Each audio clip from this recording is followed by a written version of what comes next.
Nii, tere! Kas meid on kuulda? Kõigepealt teeks kontrolli. On kuulda, väga hea. Tere tulemast siis kõigile, kes juba kohal on kuulama siis Õnnela Seinametsa kogemuslugu. Ja mina olen Kerli Siimenson. Tänase siis veebisündmuse korraldajaks on Fookuspunkt, mille rajajaks ja eestvedajaks mina olen. Fookuspunkti missiooniks on tegelikult siis inimeste teadlikkuse tõstmine sõltuvuste teemal, kuid eelkõige just kaassõltlase toetamine. Ja teeme seda siis läbi veebiseminaride, töötubade, kogemuslugude jagamise ja olen ka ise loonud oma 4-nädalase teekonna siis kaassõltuvusest ise olemisse. Kes siis Fookuspunkti tegevuse kohta rohkem teada tahab, siis kodulehelt saab hakata jälgima meie uudiskirja ja sotsiaalmeediakanaleid. Tänaseks teemaks on siis, kuidas rahalisest sõltuvusest välja tulla. Miks ma selle teema valisin, on just seetõttu, et kuna mina tegelen just kaassõltuvuse probleemiga, siis kaassõltlaste puhul on hästi sage nähtus see, et ta on siis selline päästja ja aitaja rollis. Niimoodi ka rahalises mõttes tihtipeale on selliseid olukordi, kus siis kaassõltlane peab siis üleval oma lähedast, mingit perekonnaliiget või on ka teistpidi, et olukord, kus ta on ise oma siis ebakindluse ja vähese eneseusu tõttu kuidagi kellegist rahaliselt sõltuvaks jäänud. Ja sellepärast ongi hästi hea selliseid kogemuslugusid jagada, et siis saada sellist inspiratsiooni, ideid, uusi teadmisi. Täna siis meil on külas rahalise tagavara loomise mentor ja kellel on veel palju huvitavaid rolle. Tere, Õnnela Seinamets!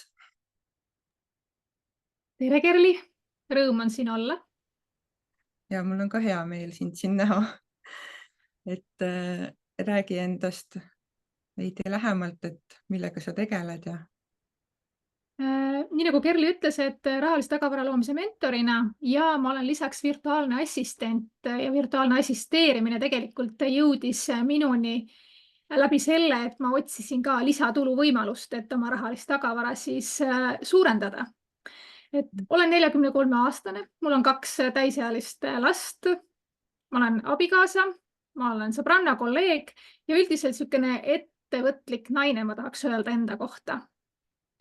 Ja nüüd ma olen jõudnudki sellisesse kohta, kus ma tegelikult näen, et ma saan oma kogemustes aidata jõuda ka teistel selle arusaamiseni, et oluline on luua rahaline tagavara, sest see on nagu selline alustala, mis annab sulle ikkagi teataval määral vabaduse. Kas siis töökohalt ära tulla või siis ka kas või kaassõltuvusest välja astuda. Ja lisaks virtuaalsele assisteerimisele olen ma ka kaassõltlane. Ja ma ütlen ka seda, et ma praegu olen ka veel, sest see on minu meelest protsess sealt väljumiseks. Et see ei käi lihtsalt niimoodi nipsust, isegi kui sinu ümber on keskkond muutunud. Ja kaassõltuvus kui selline tuli minu sõnavaras üldse tänu Kerlile, kes hakkas seda teemat nagu niimoodi avalikumalt rohkem jagama ja siis ma mõtlesin, et ma ju olen ka täpselt see kaassõltlane. Ja isegi selle kaassõltuvuses olemise tõttu ilmselt oli see üks tõuge, mis pani mind aru saama, et mul on vaja enda rahalist tagavara kasvatada, sest ma lihtsalt ei tule muidu toime. Ja siin ma nüüd olen teinud 10 aastat siis rajanud seda rahalist tagavara, et jõuda sinna, kus ma saan tõesti öelda, et ma ei sõltu abikaasast. Sest enne just oli niimoodi, et ma sõltusin ja sealt oleks väga keeruline olnud välja astuda. Väga äge. Eks sellega ongi see, et mingitel perioodidel elus see võib-olla ongi niimoodi, et kui naisena, et sa tood lapsed ilmale ja pere kasvab, et siis see periood, see ongi võib-olla normaalne, aga kui see kestabki nagu enamus ajast on nii, et siis tasuks nagu hakata mõtlema, et millest see tuleb või miks see nii on. See rahaline sõltuvus on kindlasti üks osa sellest kaassõltuvuse teemast, et kaassõltuvus ongi, et inimesed tihtipeale arvavad, et see on kindlasti tähendab seda, et sul on peres on keegi siis alkohoolik või mingi muu keemilise sõltuvusega, et tegelikult ongi see mõiste palju laiem ja see tihti tähendab lihtsalt mingit käitumismustrit, mis on kõik alguse saanud tegelikult juba varasest lapsepõlvest, on ju mingite traumade tagajärjel ja need traumad on teinekord sellised täiesti nähtamatud asjad, et oleneb, kuidas keegi tõlgendab midagi, eriti siis lapsena, et siis me võtame selle oma täiskasvanu ellu kaasa teadmatult. Aga kas sa tahad natukene ka jagada enda seda lugu, et mil moel või kuidas sina siis kaassõltlane olid? Ja ma võin jagada, aga enne kui ma jagama hakkan, siis ma ütlen siia algusesse ära, et ma laseksin loosida välja 2 tundi mentorlust või konsultatsiooni, siis kuidas teha oma esimesed sammud rahalise tagavara loomise osas, et siin Elle jagab ilmselt mingit linki, kus kaudu saate registreerida loosimisse. Ja Läheb siis registreerimisvorm, et pange sinna oma nimi kirja, kes on huvitatud loosis osalemisest, et siis assistent Elle kopeerib kõik kontaktid sealt loosirattasse ja seda me teeme siis kõige lõpus, eks ju. ja kus siis minu teekond alguse sai? Tahtsid sa lisada midagi? Ei, tahtsingi küsida, et selle Ja, teema. et lapsepõlvest, nii nagu Kerli ütles, et väga palju asju saab alguse lapsepõlvest ja minul oligi see kõige traditsioonilisem variant alkohol. Ja et kui tavaliselt või tihti on niimoodi, et peres üks vanematest tarbib alkoholi, siis minul juhtus niimoodi, et nad olid mõlemad. Ja ma nii mäletan selgelt seda hirmu ja alandlikkust, mis alati kaasnes nende perioodidega, kui siis alkoholi tarbiti, ja sealt tulid ka kaasa kõik need, et just niimoodi, et sa pead olema see päästja, sa pead kõiki aitama, et kuna mul oli ka vend ja 10 aastat hiljem olid ka siis väiksemad õed, siis ma kogu aeg tundsin, et ma pean olema see, kes nende eest hoolitseb ja neid kaitseb selles olukorras, et kui need on keerulised olukorrad. Ja siis, kui ma ükskord siis juba teismeline, ikka mitte teismeline, ikkagi juba kui 16 ja kodunt siis välja astusin ja ükskord oma pereellu astusin, siis sattusin ma järjekordselt sinna kaassõltuvuse ossa ja siis läbi abikaasa, kes tarbis alkoholi. Ja üsna pikalt, et tänaseks me oleme 25 aastat juba abielus, et õnneks on abikaasa selle alkoholiga lõpu teinud ja meil on nagu 10 aastat juba täitsa niisugune tore olla ja siis ongi juba see protsess, kus ma nagu tunnen, et ma saan vaikselt sealt kaassõltuvusest ikkagi ise ka päriselt nagu vabaks. Ja just Kerli siin ka ütles, et see rahaline sõltuvus, siis mul oli isegi niimoodi, et ma tegelikult käisin tööl, et mul oli oma sissetulek, aga ikkagi see palk ei olnud nii suur, et kui oleks tahtnud sealt suhtest välja astuda, et siis oleks saanud 2 lapsega iseseisvalt hakkama. Et meestel on tihtipeale palju lihtsam. Et kaaslane teenis ikkagi rohkem, hoolimata sellest, et ta oli siis selle sõltuvusprobleemiga, et ta oli siis see funktsioneeriv alkohoolik. See on väga inspireeriv ja äge, et tegelikult see kooselu kestab ja et seal on nii suur muutus toimunud tänase peale, need lihtsalt läheb laiali need kooselud.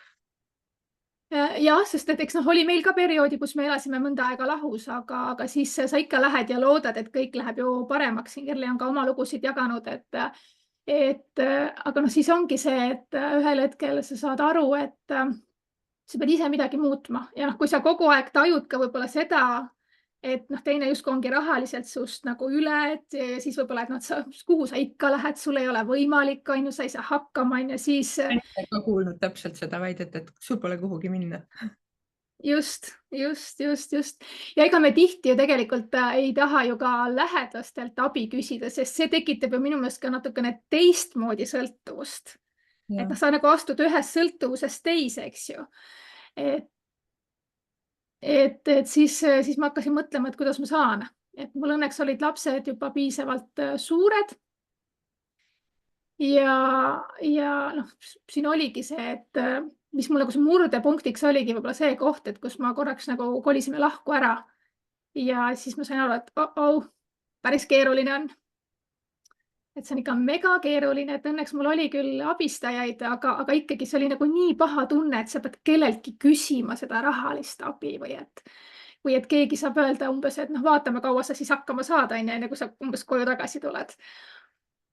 Ja no siis oligi, et kolisime kokku tagasi ja siis ma hakkasin neid samme nagu ette võtma.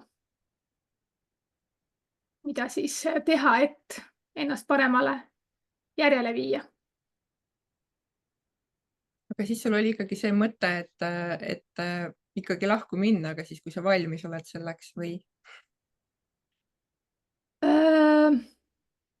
Ma isegi võib-olla mõtlen seda, et siis sellel hetkel, kui ma otsustasin seda lisaraha endale looma hakata, mul ei olnud mõttes seda, et ma lähen lahku, aga ma tahtsin ennast ette valmistada ükskõik milliseks juhuks. Ehk et kui mul on olemas see rahaline tagavara, siis minu meelest me muutume enesekindlamaks ja meil on rohkem valikuvõimalusi, ehk me saame ajada selle selja sirgu ja me ei lase endale enam võib-olla niimoodi endaga manipuleerida. Et noh, ja vahet ei ole, kas see on siis sul pereliige või võtame näiteks kas või tööandjana tegelikult. Sa oled sõltuv tööandjast tänu sellele, et ta maksab sulle raha. Kui sul ei ole tagavara, siis sa käid seal hoolimata sellest, et sul ei meeldi võib-olla see töökoht. Aga sa pead seal käima, et hakkama saada. Et noh, siis kui sul on olemas need tagavarad, siis sul on valikuvõimalused. Aga kas võib öelda siis, et see hetk oligi see murdepunkt, et kui sa proovisid selle korra ära, et oli see lahkuminek, siis toimuski see murdepunkt, et hakkasid muutused? Võib-olla kohe päris ei olnud, me kolisime kokku tagasi, lootes, et kõik läheb hästi, aga siis ikkagi sa kuidagi tajud seda, et noh, üks teenib rohkem, teine teenib vähem, ja seal kuskil vahepeal oli minul see, et ma ei taha enam seda, ma ei taha nagu kuulda või tajuda seda tunnet, et keegi on rahaliselt mult nagu selles mõttes parem, et ta saab mind mõjutada läbi selle. Et mul tekib, kaob ära või kuidas? Kas see on see, et tal oleks nagu rohkem sõnaõigust selle tõttu, et sulle tundub, et tundus siis? Ja et ta nagu saab otsustada kuidagi minu üle, minu valikute üle. See oli see murdepunkt, mis ma mõtlesin, ma ei taha seda.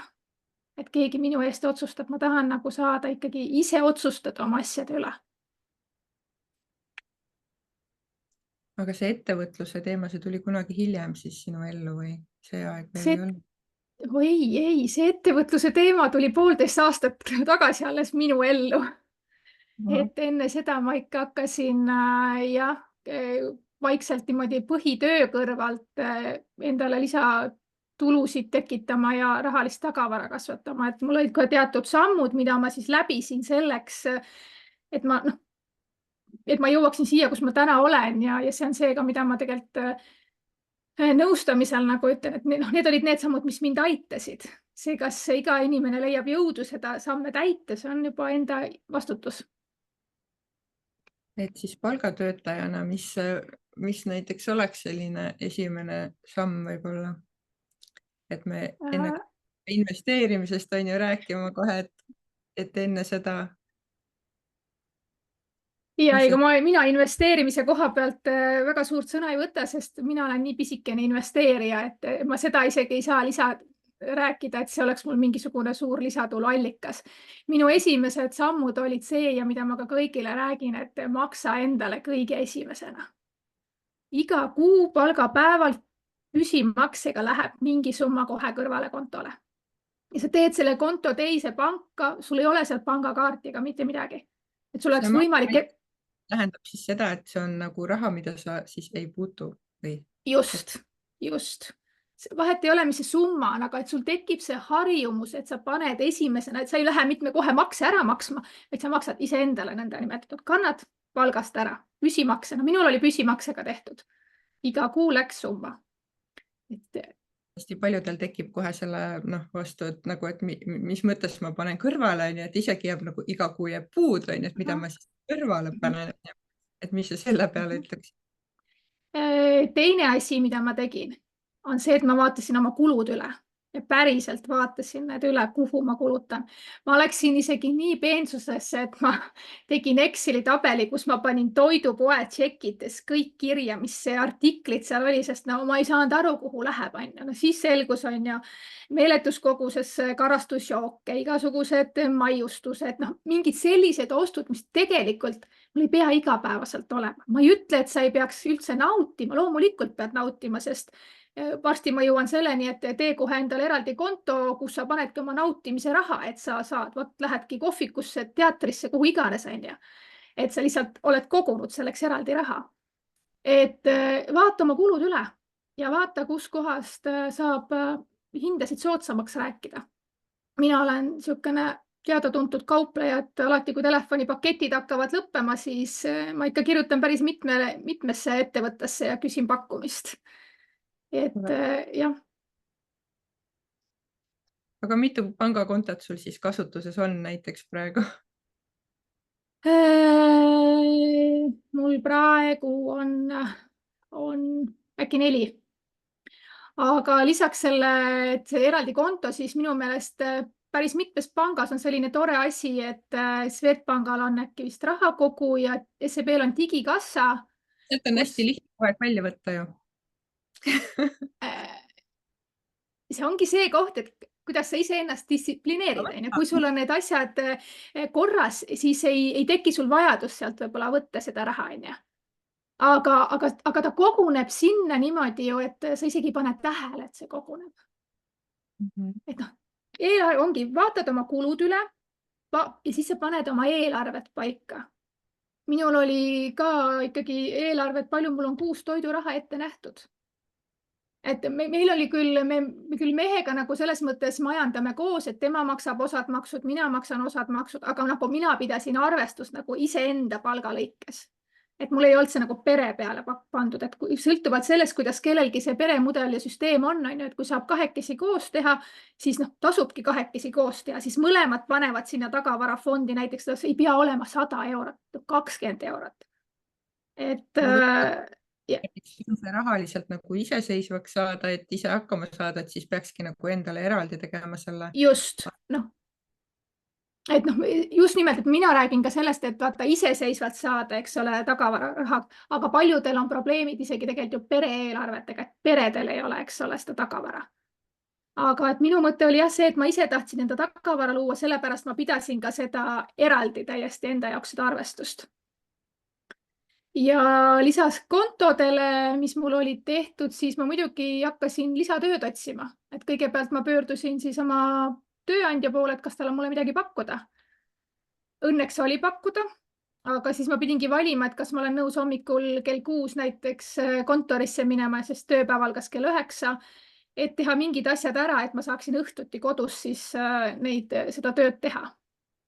Ja kas ma olin valmis loobuma siis mingist ajast võib-olla teleka vaatamisest, telefoni scrollimisest, lihtsalt logelemisest, laisklemisest, lihtsalt mõnusalt tundmisest, et need olid need kohad, mis ma pidin läbi mõtlema, et kas ma tahan seda. Ja sel hetkel ma olin seda valmis tegema, sest minu jaoks oli see nii motiveeriv, et ma tahtsin seda kiiresti suurendada, seda tagavara. Ja tihti mõeldakse, et mul ei ole mingit lisatuluvõimalust ja eriti, kellel on väikesed lapsed, see ongi keeruline. Aga ma ütlengi, et kui sa juba alustad sellest, et paned 10-20 eurotki kõrvale, sul tekib see harjumus juba seda raha kõrvale panna. Ja siis mõelge, mis oskuseid te oskate täna teha, mida te saaksite võib-olla ka mujal pakkuda. Trimmerdamine, muru niitmine, ma ei tea, kes armastab mingit käsitööd, võib-olla käsitöö asju müüki panna. Paljud müüvad ju maha oma laste väiksed riided, need rahad saab tegelikult ju ka kõrvale panna. Et mitte niimoodi, et ma saan raha ja ma kohe lähen seda kulutama. Väga populaarne. Praegu ka raamatud, mida väga niimoodi otsitakse, sest raamatud on kallid, eks ju, et ongi selline popp koht nagu näiteks Jaaga, et ma näen hästi palju seal, et kui ma tahan ka mingit raamatut, ma lähen vaatan sinna kõigepealt, on ju, et see võib-olla 5 euroga. Et see on ka hästi tegelikult panna, et minul ka seisavad igasugused asjad kodus, aga miks nad seisavad, on ju, et võib-olla nad saavad uue omaniku ja sina saad on ju raha teenida. No täpselt, et et vaadake nagu ringi ja võib-olla on sul mingeid omadusi, mida sa põhitööl kasutad, aga sa saaksid võib-olla ka eraisikuna kasutada ja pakkuda neid teenuseid. Noh, koristamised on, eks ju. Mul üks lisatöödest oli koristamine, ma käisin nädala lõpus koristamas. Et lihtsalt tuleb panna paika need piirid, mida sa oled valmis nagu, millest sa üle ei lähe. Et noh, ma arvan, et ei ole mõistlik käia öösel kusagil tööl ja siis kell 9 hommikul minna päevatööle, et noh, see ei ole ka mõistlik. Noh, näiteks osad õpetajad ju, kellel on suvi vaba, käivad ju teevad terve suvi mingisugust muud tööd. Või et siis osad käivad, muidugi see ei ole ka kõige võib-olla mõistlikum variant, et kui sul on puhkus, siis sa lähed puhkusaeg, teed mingid tööampsud. Täna on tööampsud, go work a bit.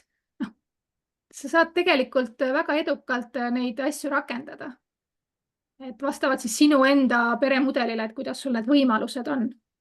Ja ma ütlengi, et virtuaalne assisteerimine jõudiski minuni siis teise, nagu mul põhitöökoht enam ei võimaldanud lisatööd teha, et siis ma hakkasin otsima just sellist lisatöö võimalust, mida ma saan teha ükskõik kus kohast ja ükskõik mis ajal. Ja siis mulle potsatas virtuaalne assisteerimine siis teele ette. Ja see oli täpselt see, mis mulle nagu sobis. Jah, et väga palju erinevaid võimalusi on ka virtuaalsel assistendil, et ta võib ühte kindlat teenust pakkuda, näiteks, et ta teebki sotsiaalmeedia postitusi. Näiteks. Võib-olla ka ise mõelda, et mida sa oskad võib-olla teha kätega ise mingisugust käsitööd või midagi, et tegelikult on väga hinnas on ju praegu, et kui kingitusteks otsida ideid, et võib-olla minnagi korra mõttega sinna tagasi, et mida sa lapsepõlves armastasid teha, et võib-olla sul on mingi anne, mille sa oled vahepeal ära unustanud, on ju, lase käiku, hakka joonistama ja käsitööd tegema. Ja hästi palju soovitakse see, et võta valge paberileht, kirjuta ära kõik paberile peale, et mida sa kõik oskad. Ja siis hakkad sealt vaatama, et kas ma tahaksin seda pakkuda, kui ei taha, tõmbad maha. Ja niimoodi vähendad neid asju, et no ma ei tea, suvel peenarde rohimised ja neid võimalusi leidub, kui avatud silmaga vaadata. Et lihtsalt ongi küsimus, et kas me tahame. Et see miks peab olema paigas, sest muidu ei pane tegema. Muidu ongi täpselt niimoodi, et jaoks sa tahad seda, on ju, seda lisada. Just. Tahadki vaata seda tagavõre endale luua, on ju. Eesmärk paigas. Ja et või ka, et kas sa tahad, et sul ikkagi oleks, kui lapsed lähevad septembris kooli, et sa ei pea muretsema, et augustis läheb suur väljaminek. Sul on lihtsalt, sa oled arvestanud sellega juba terve aasta, võib-olla kogunudki sinna eraldi kontole. Vot see on see laste koolitamisega, haridusega seotud kulud. Et minul oli niimoodi tehtud, et laste raha, mis laekus, läks kummagi lapse kontole eraldi. Seda ma ei võtnud ka nagu kasutusse, et siis ma kasutasingi seda nende ekskursioonide jaoks, kooli asjade jaoks, et kogu aeg olid olemas, kui oli riideid vaja. Ja siis, kui mul laps sai diabeedi diagnoosi, siis see raha, mis ta kõik sellest diagnoosist tulenevad, panime samamoodi eraldi kontole, et ma ei võtnud seda kasutusse, vaid see oli lihtsalt mõeldudki konkreetselt tema ravimite ja asjade ajamiseks, et ei tekiks olukorda, kus mul ühel hetkel võib-olla raha ei ole ja mul jäävad mingid asjad talle seetõttu ostmata. Et vot niimoodi ma kasvatasin selliseid erinevate kontodega siukseid tagavarasid.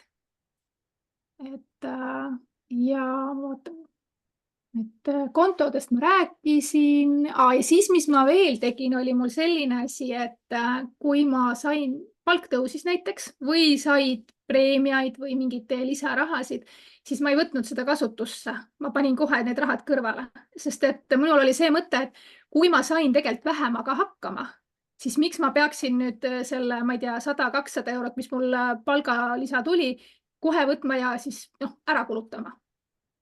Et siis ma panin selle lihtsalt kõrvale ja elasin ikkagi selle eelarvega, mis mul oli paika pandud. Et sellised sammud olid. Kas sa varem olid rohkem siis laristaja ja siis kui hakkasid asju? Ma ei olnud nagu niivõrd võib-olla laristaja, aga ma ei teinud nagu kulutusi võib-olla läbimõelduna.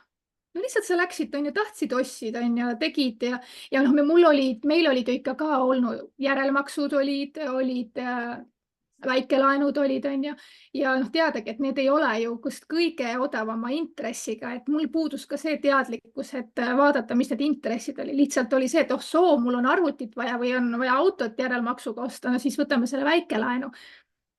ja kui ma hakkasin teadlikult neid laene selles mõttes, me ei olnud nagu kunagi võlgu nende laenude eest, aga ma tahtsin neid hästi palju kiiremini saada makstud, siis oligi niimoodi, et kui mul üks järelmaks ära lõppes, siis ma ei võtnud seda järelmaksust järele jäänud raha kasutusse. Ma vist ei võta kunagi raha kasutusse, nagu siit varsti kuuleme. Ja siis ma maksin lihtsalt ja siis ma maksin lihtsalt selle järgmise järelmaksu osamakse suuremana tagasi. Ehk ma sain kiiremini niimoodi nendest halbadest võlgadest lahti. Et hästi oluline on alustada, vaata üle oma, mis kohustused sul on ja tõesti hakkagi maksma, et ühe maksad ära võtta kasutusse, lihtsalt maksa teine kiiremini tagasi. Ja siis, kui sul on need võlad makstud tegelikult, siis sa saad jälle sinna meelerahufondi seda raha panna. Aga ütlengi, tehke eraldi kontoga lõbusate asjade jaoks, et elu ei pea olema nii must, et ma nüüd kõik raha ära annan. Ei pea andma. Võib-olla hea on, ma ei tea, kuidas teiste pankade puhul on, aga Swedbank ka näitab sulle seda ju kokkuvõtet, et enam-vähem, et mille peale siis kuu lõikes raha läinud on, et ta näitab ilusti erinevate väärtega selle ära, palju sa millegi peale kulutad, et võib-olla sealt ka vaadata siis, et kuidas see harjumus on olnud, et alati, kui panna siis need asjad paberile ja hakata nagu niimoodi lahti kirjutama, et siis võib-olla lööbki selgemaks selle pildi, et niimoodi iga päeva virvarris ja pane tähelegi, mida sa teed kogu aeg, on ju. Ja vaata, kui lihtne on ju kaardiga maksta, muud kui viipa, on ju, siia ja sinna ja siis mõtled, kus mu raha kadus. Eks, et on jah, et Swedbank, ma arvan, et teistel pankadel on ka, et sealt suures pildis saab aru, kus sa paned raha, aga seal on ka niimoodi tegelikult võimalik, et sa käidki rida-realt üle, paned nad õigete kannete alla, et võib-olla mingid asjad on seal hoopis kodukeemia asjad, siis need ei kuulu tegelikult toidu kategooriasse. Mis minu jaoks oligi nagu avastus see, et toidupoodi kulus nii palju raha, aga me ei osta ju toidupast ainult toitu ju. Ehk tegelikult sinna on võib-olla mingid kodukeemiad asjad, et need on tegelikult teised artiklid nagu on ju. Et teise rea peale, et minu jaoks on nad nagu eraldi. Et toit on toit ja kodukeemia on kodukeemia, et nad ei ole, ma ei pane riideid ka sinna toiduga ühte patta. Et eelarve realt on nad ikkagi minu jaoks eraldi.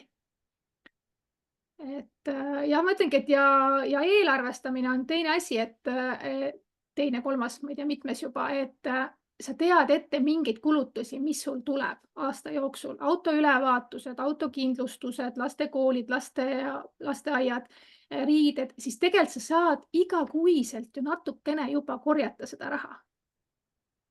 Et alguses ongi keeruline, kui sul on võib-olla järelmaksud, palk võib-olla ei ole piisav.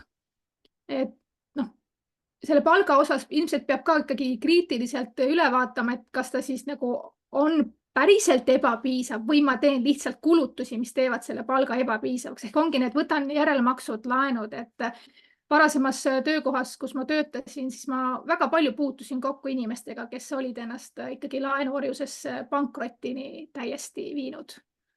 Nende kulud...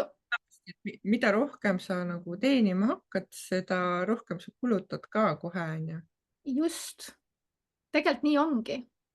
Et ja ma mõtlengi, et ka ju kui reisile tahad minna, siis mingi osa sa saad koguda, on ju. Ja võt järelmaksude koha pealt, mul on täna ka järelmaks, aga nendel ei ole enam intressid 20%, vaid ma võtan 0 intressiga järelmaksu, sellepärast, et ma lihtsalt ei pane siis kogu raha kinni, vaid ma kuude peale maksan selle ära. Et kui mul ei ole seal ei lepingutasu ega mingit intressi, siis on need nulliga, et ma lihtsalt ostangi jupi kaupa selle välja, et lihtsalt mitte, et oma raha kohe kinni panna. Et arvutid, telefonid, need täna saab enam ei olnud nulliga ka isegi kätte. Intressiga. On palju selliseid pakkujaid, kes ei võta protsenti või?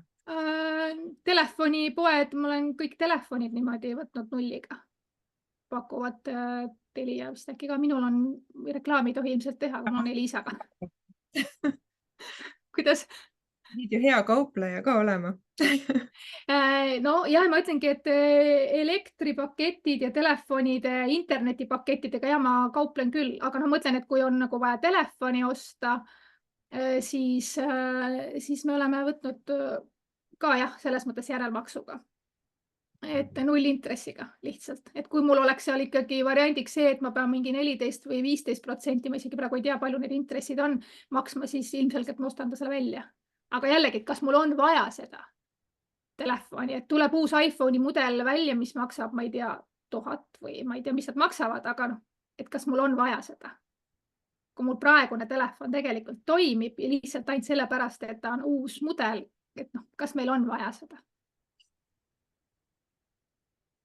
Just. Et need sammud siis olid, et mis sa siis hakkasid tegema, et kõigepealt sa siis tegid endale konto, Ja, endale lisatööd. Siis vaatasin kulud üle, tegin eelarved, siis lisarahad, mis kõik tulid, ma kandsingi kõrvale, onju.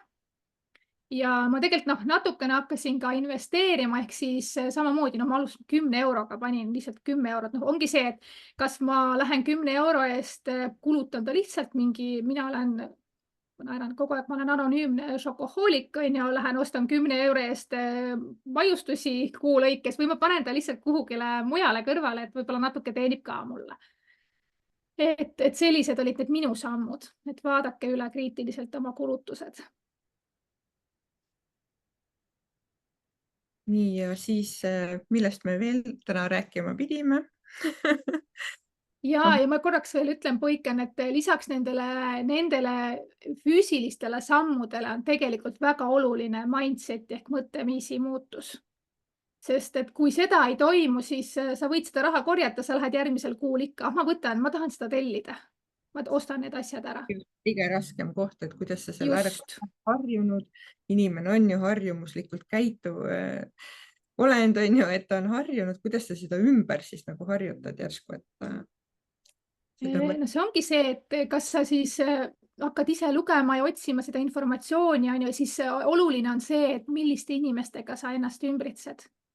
Et kurb, aga tõsi on see, et tegelikult väga palju lähedasi inimesed tõmbavad meid tegelikult tagasi. Sest nad ütlevad, et sa oled rumal, on ju, et mis sa kogud, niikuinii sa ei saa seda, inflatsioon sööb kõik asjad ära, on ju. No mis siis, muidugi ta mingid asjad sööb ära. Mina olen kuulnud, et miks ei ole mõtet koguda, sellepärast et inflatsioon sööb kõik ära. Ja, aga kui mul täna läheb pesumasin katki, ma ei pea minema selleks võtma järelmaksu, vaid ma võtan sealt tagavarafondist ja ma lähen ostan selle pesumasina välja. Et kui mul tervisega midagi juhtub või kui ma jään haiguslehele ja ma ei saa tööl käia, on ju, mul on olemas tagavara, et ma saan ära elada selle perioodi või kui ma saan aru, et inimesed kaotavad ka täna töid ja kahjuks neil ei ole neid tagavarasid loodud. Ja nad ongi päris suurtes raskustes, et kui inimene juba hakkaks nagu tööl käies mõtlema selle peale, et mulle väga meeldib Ivar Raavi ütlemine, et kõik siin elus on ajutine. Et tegelikult ongi, kõik on nii ajutine, et mõtle selle peale, et tee need sammud enne, et sina ise vastutad tegelikult oma elu eest, et ei ole ju tööandja süüdi selles, et sul ei ole rahasid kuidagi mõistlikult majandatud või et see on kõik sinust endast algab. Ja, et meil ongi see mõtteviis, et me elamegi ju palk ongi selleks, et elada, on ju, et siis see palk saab otsa, et liiga väike palk on järelikult. Hea mõttekoht ja et erinevate asjade, erinevad kontod luua.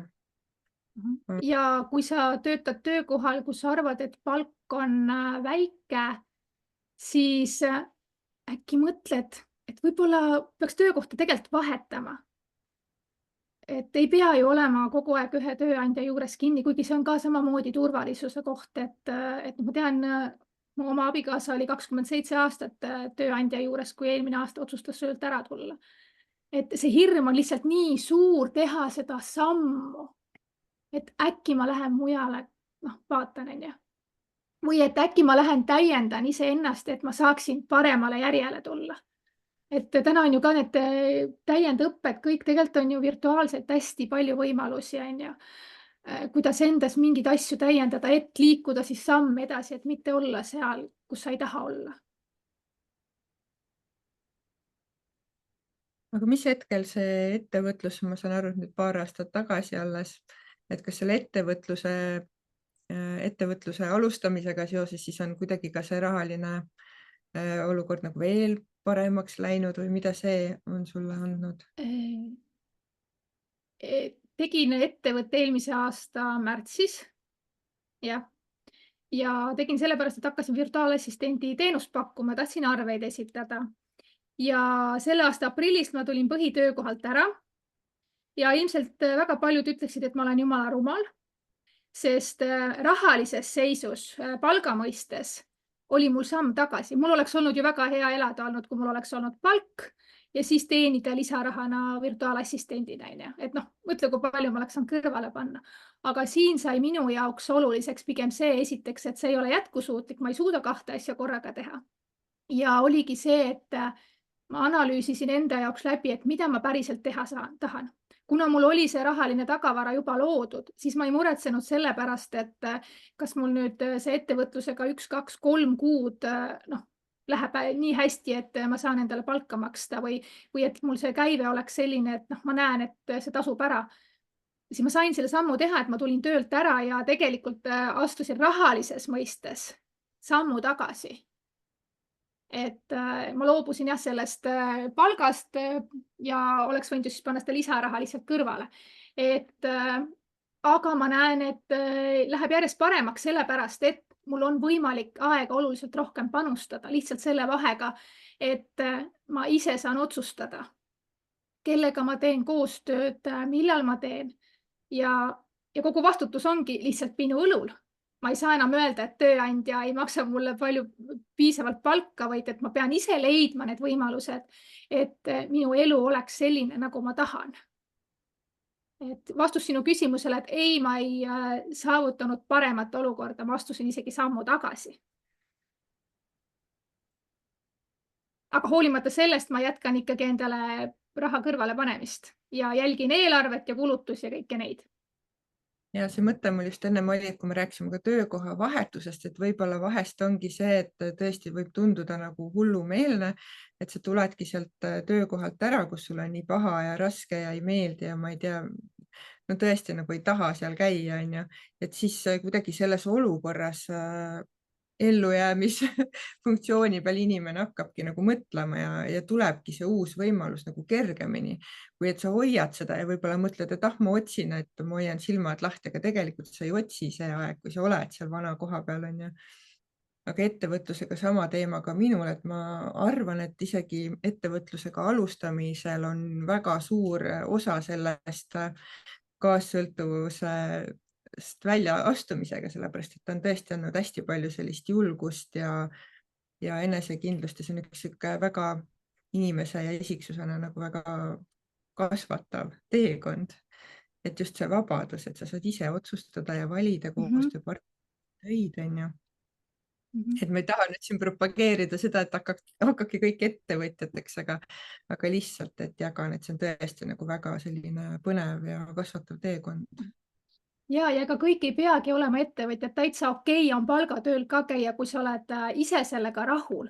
Me rääkisime siin, et kui sulle ei meeldi palgatööl, minule meeldis, mul oli väga hea tööandja, neil oli kahju, et ma ära läksin, aga ma lihtsalt tundsin, et see on minu jaoks võimalus lihtsalt veel rohkem areneda ja nii nagu Kerli ka ütles seda, et kui sa satud jamasse, siis sa hakkad otsima võimalusi.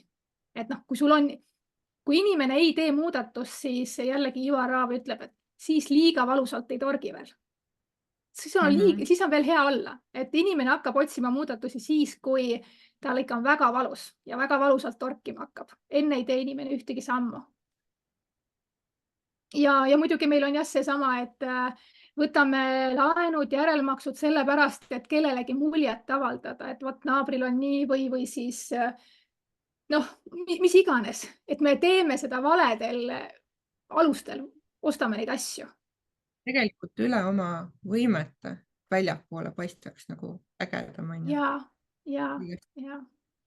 See on kurb, aga tõsi, et hästi paljud inimesed kahjuks on laenuorjustes ja veel kõige hullem on see, et võetakse üks laen selleks, et katta teist laenu. Et need on ikkagi päris kurvad lood. Aga ei saagi, nagu ma ka enne ütlesin, et sa ei tee muutust enne, kui sul käib ära see klõps ja sa saad aru, miks sa tahad seda teha. Et see on nagu minu meelest kõige alus, et mõtle, miks sa hakkad seda tegema. Sest siis, kui motivatsioon vahepeal ära kaob, siis võtad oma miksi ette ja vaatad, ahah, ma teen seda sellepärast ja siis tuleb tagasi. Ma tunnen ka, et minul võib-olla see ettevõtluse nagu hoidmine, et ma ei läinud tagasi palgatööle, oligi väga suur põhjus oli see, et mul on lapsed kodus ja ma saan tegelikult nende jaoks olemas olla ja aega ise planeerida, on ju. Et ei ole kellast kellani kinni, et see on tegelikult väga suur. Ja ma mõtlengi, et teie tänases digimaailmas tegelikult ongi see koht, et õpi juurde, ma ei tea, et kui sul ongi vähegi natuke nuppu ja niisugust taipu, ma ei tea, sotsiaalmeedia spetsialistid, kõik on virtuaalselt võimalik õppida juurde ja sa saad seda pakkuda, ükskõik kus sa siis ei ela, eks ju. Suures isegi väga palju tasuta võimalusi, et lihtsalt minna jälgida neid, on ju, nende kontosid jälgida seal sotsiaalmeedias, mis nad jagavad. Ja inimestel on tihti tegelikult see, et mis nüüd mina, on ju, et mina ei saa hakkama, et see on juba see, et noh, ma ei ole piisav, mul pole mõtet proovida, alati on mõtet proovida. Mis on kõige hullem asi, mis juhtub? No minu puhul, mis on kõige hullem asi, mis juhtub? No ma lähen palgatööle tagasi. See ei ole ju nii hull asi tegelikult. Et jah, me kardame siin ikkagi iseenda neid mugavustsoonist välja astumist, et mis siis saab, kui. Aga mõtle, kui sa jätad kasutamata need võimalused ja mis siis oleks saanud, kui oleks mega hästi läinud.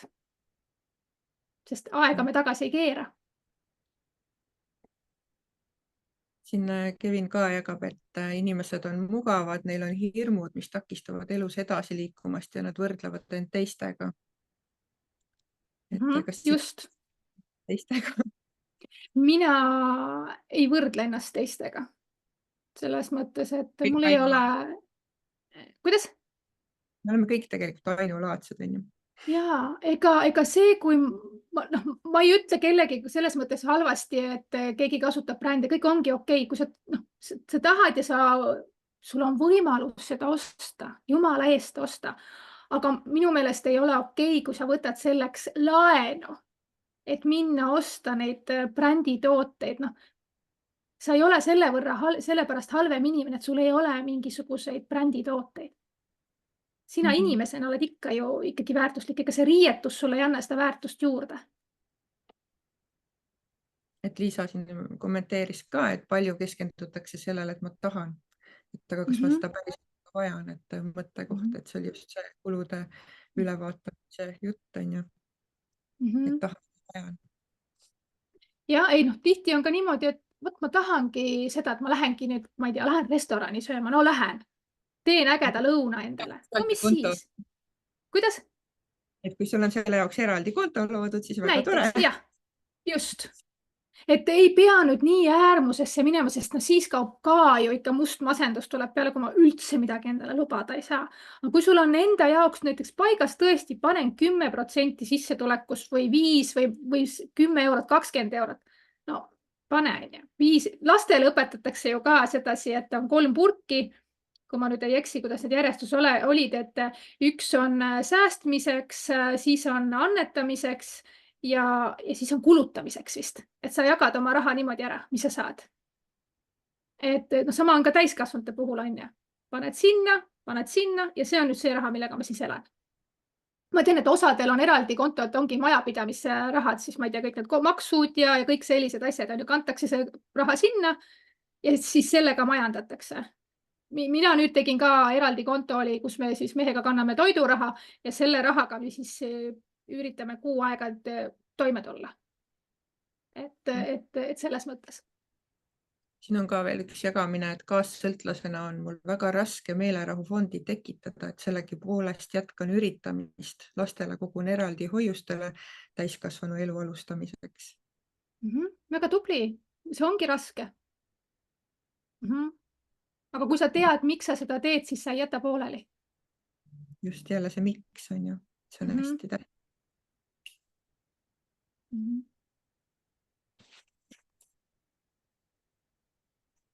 Et see mõtteviisi koht siis, et see mõtteviisist ju kõik algab. et võib-olla siin ongi vahest kasu, kui kasutada mõne mentori abi, siis et noh, näiteks mismoodi sina aitad siis oma kliente, et mis sa nendega ette võtad siis, kui tuleb sellist praegu. jah, põhimõtteliselt ma alustangi alati sellest, et mis on see sinu miks sa seda teha tahad.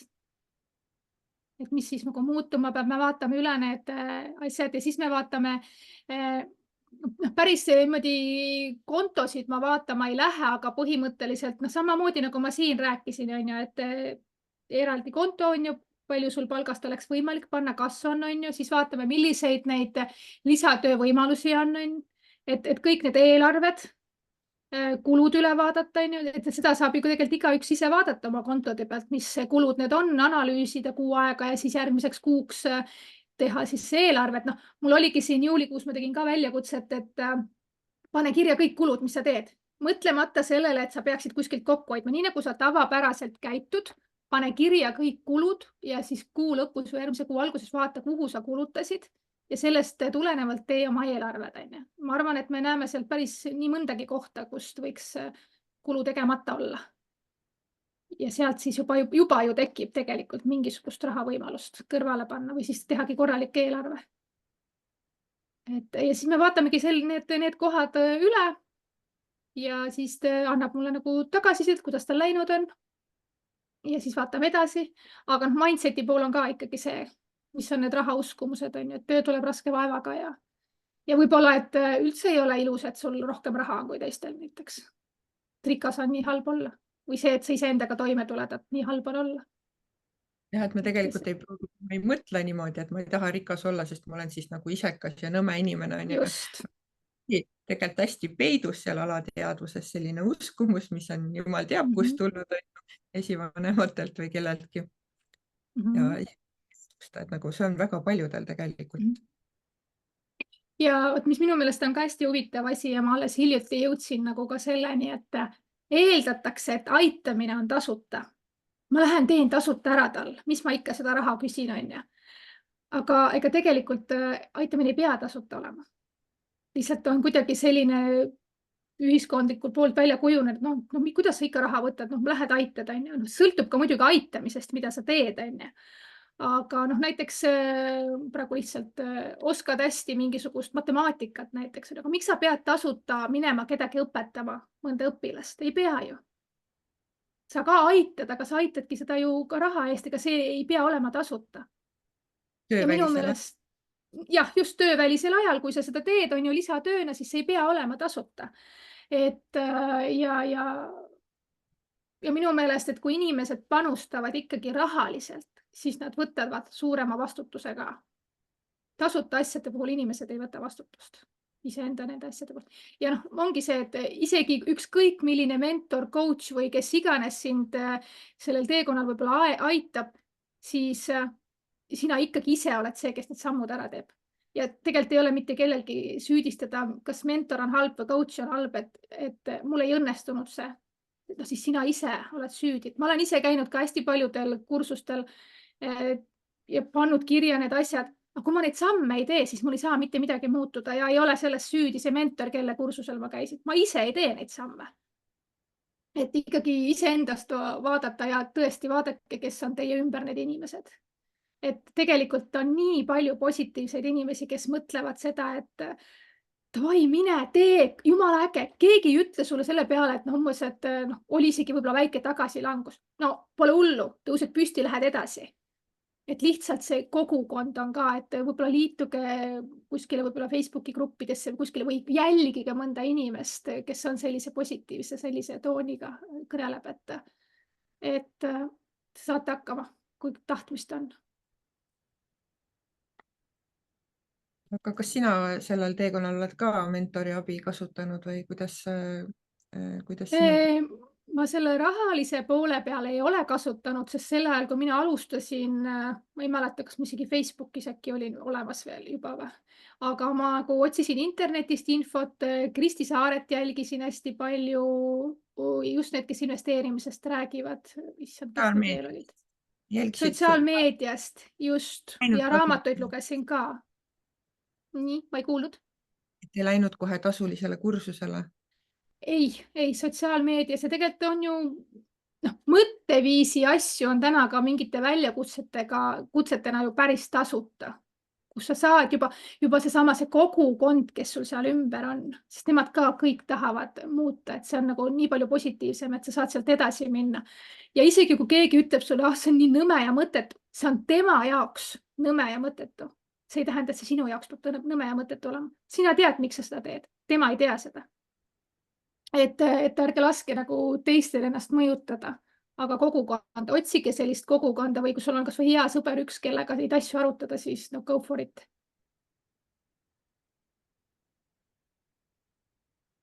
Ja siis mentorina veel, et võib-olla Ella siis postitab siia neid linke ka, kus saab õnnela tegemiste kohta lugeda. Ja täna meil on siis loos ka plaanis, on ju. Et see 2-tunnine konsultatsioon, mis on siis 2 osas, nagu ma aru saan, jah? Ja ma arvan, et 2 osas ühele inimesele on see mõistlik, et kui me algul kohtume, vaatame üle, mis see olukord on, kus on ja siis teise osa võiks teha siis natuke hiljem ja vaadata, kuidas läinud vahepeal on. Kas Elle postitas selle vormi ka siia chati, et siis kes tahavad osaleda loosis, et paneks oma nime ja kontakti sinna kirja. Et Elle, kas sa saad vaadata, on tulnud sinna nimesid? Võib-olla me saame selle loosi ära teha.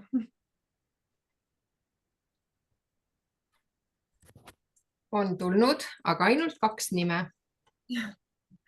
No siis pange usinasti kirja ennast sinna, praegu veel on võimalus. Panin uuesti lingi ka. Ühele konsultatsioon on kindlasti alati parem, kui jälgida sotsiaalmeediakontot ja sihuke suurepärane võimalus, et tasuta saada see. Ja ma ütlen ka, et alustage pisikeste sammudega. Ei pea suurt, elevanti tuleb süüa tükihaaval. Et võib-olla paned omale mingi eesmärki, poole aasta pärast tahad olla sellise summa juures ja siis sa leiad need võimalused. Et see on uskumatu, et kui sa oled nagu mingisuguse otsuse teinud, siis kuidas sinu juurde hakkavad tulema mingisugused võimalused, kuidas seda eesmärki täita. Ja see peab tõesti paika, et otsusest algab, et olen ise ka näinud seda, et kuidas need võimalused hakkavad tulema. Just mõte loob.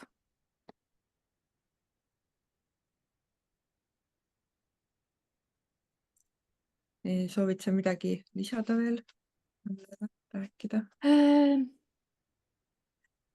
Mõelge, mida te tahate oma elult saada. Hakkage liikuma selle suunas, sest ma olen korduvalt öelnud, et ainult me ise saame oma elu muuta, et meil ei ole mõtet kedagi teist süüdistada selles, et su elu on selline, et senikaua, kuni me oleme ohvri rollis, senikaua me mitte midagi ei tee. Kui me hakkame sealt välja liikuma, siis hakkavad imed juhtuma tegelikult. Ja mul on nii palju inimesi kõrval, keda ma olen näinud, et totaalselt on nagu muutunud. Et väikeste sammudega, aga sa saad nagu tehtud. Ja mentorluse puhul ongi see, et üks ühele sa saad nagu tagasisidet vaadata üle, et kui vaja on, siis ma kogu aeg naeran ka seda, et andke raha minu kätte ja siis ma annan teile jaokärast. Et paneme paika kõik ja et ei saaks rohkem kulutada, et ma olen see teine konto siis. Kui ma tööl olin, siis oli täpselt samamoodi, et issand, et nii kahju on vaadata, kuidas inimesed nagu on oma elud nii puntrasse elanud. Aga kui sa hakkad mõtlema selle peale, et mida sa tahad elult, nagu sa küsisid, on ju, et või mis unistused on, siis põhimõtteliselt võidki öelda, et kui ma tahan palju reisida, siis tee reisikonto. Et hea algus on ju. Ja. Ma ütlengi, ongi kas või näiteks lastele kontod, lastekoolid, huviharidused. Päris kurb on see, et kui laps ei saa minna näiteks ekskursioonile sellepärast, et lihtsalt ei ole rahalisi vahendeid. Et see ongi see, et ka Kristi Saare on öelnud, et kui ei ole palgast võimalik kõrvale panna, siis võib-olla peab tõesti töökohta vahetama. Lihtsalt iseendasse natuke investeerima, enda haridusse natukene kursuseid võtma, et siis lihtsalt vahetama seda töökohta. Ja vahest ongi vaja see hullumeelne samm teha. Just. Et ma olin ise ka palgatööl, esimesed töökohad olid kohvikus, a la carte restoranis on ju. No. Ja eriala oli mul tegelikult sekretäri personalitöö eriala oli omandatud, aga lihtsalt kodanikuna uues linnas, et mul oli väga raske tööd leida, et sellised ametikohad läksid tavaliselt tuttavale on ju. Aga kuidagi see oligi, et ükskord, kui siis 2 või 3 aastat seal samas kohas töötamist nagu viskas siis selle potil kaane pealt ära ja ma lihtsalt tulin sealt ära ja viskasin lahkumisavalduse laua peale. Ja siis tuli mulle sõbranna ja rääkis, kuidas neil töö juures sekretär läheb pikale haiguslehele ja pole kedagi võtta. Mul oli nagu halloo. Et või oligi. Ja ma tahtsingi just öelda, et sinu näide on just see, et kui sa ei sulge ühte ust, siis teine uks ei saa avaneda. Ehk siin nagu sa enne ka ütlesid, et sa lihtsalt ei näe neid võimalusi, et sa lihtsalt tegelikult ei mõtle selle peale, et võiks midagi teistmoodi olla. Aga kui paned ühe ukse kinni, siis raudselt mingi teine uks avaneb ja mis ootamatust kohast, kus sa ei oskagi seda oodata. Ja. Aga Elle, kuidas meil nende loosis osalejatega on?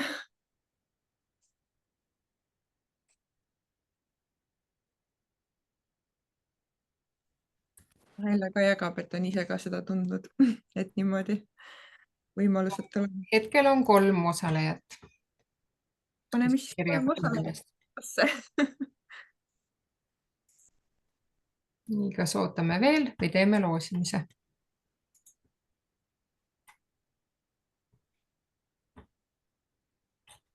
Mis Õnnela vastab? Ja, see küsimus minule või? Minu pärast võib loosimise ju ära teha, et need, kes on soovi avaldanud, need on seal loosis sees olemas. Ma jagan ekraanis. Ja 3 on päris hästi ju, arvestades kohalolu.